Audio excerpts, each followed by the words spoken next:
ભરૂચના સાંસદ મનસુખ વસાવાએ ફરી એકવાર વહીવટી તંત્ર પર ગંભીર આક્ષેપ કર્યા છે। મનસુખ વસાવાએ રેતીના ઓવરલોડિંગ વાહનોને લઈને આક્ષેપ કર્યા છે।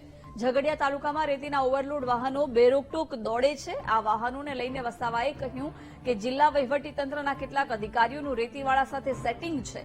ઓવરલોડ રેતીના વાહનોને લઈને અધિકારીઓ અને પોલીસની પણ મિલીભગત છે। બધા મળેલા હોવાને કારણે ગામ લોકો હેરાન પરેશાન છે। કલેક્ટરનું ધ્યાન દોર્યું હોવા છતાં પણ તેમણે પગલાં નથી લીધા। હવે જો ઓવરલોડ વાહન બંધ નહીં થાય તો જન આંદોલન કરવાની ચીમકી મનસુખ વસાવાએ ઉચ્ચારી છે। ઉલ્લેખનીય છે કે ઉમલ્લા ગામે પાણીની પાઇપલાઇન તૂટતા સાંસદ વસાવા મુલાકાતે પહોંચ્યા હતા। તે સમયે વસાવાએ રેતીના ઓવરલોડિંગ વાહનોને લઈને તંત્રને આડે હાથ લીધું હતું।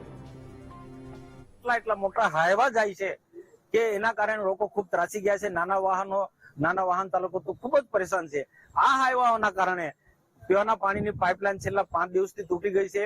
જિલ્લા વહીવટી તંત્રને, તાલુકા વહીવટી તંત્રને, મામલતદાર હોય, પીએસઆઈ હોય કે ખાણ ખનીજવાળાને પણ જાણ કરી છે, છતાં પણ કોઈક ને કોઈ કારણ છે એમની સાથે મિલીભગત છે કે શું છે? લોકોનો તો આક્ષેપ જ સીધો છે, બધા જ લોકોની આ ખાણ ખનીજ રેતી માફિયાઓ સાથે મિલીભગત છે। એના કારણે રોકટોક આ ચાલે છે। ના પાઇપલાઇન તૂટી ગઈ, પીવાના પાણીનો પ્રશ્ન ટીવી મીડિયામાં આવે છે, લોકલ સોશિયલ મીડિયામાં આવે છે, છતાં પણ એક સિંગલ અધિકારી, પીએસઆઈ કે મામલતદાર કે પ્રાંત કે આ વિસ્તારના કોઈ અધિકારી અહીંયા જોવા માટે પણ આવતા નથી। ટીડીઓ પણ આ પાણીનો પીવાનો મોટો પ્રશ્ન છે। ટીડીઓ કેમ કોના સાથે સેટિંગમાં બેઠા છે આ તાલુકા વિકાસ અધિકારી, એ મને સમજાતું નથી।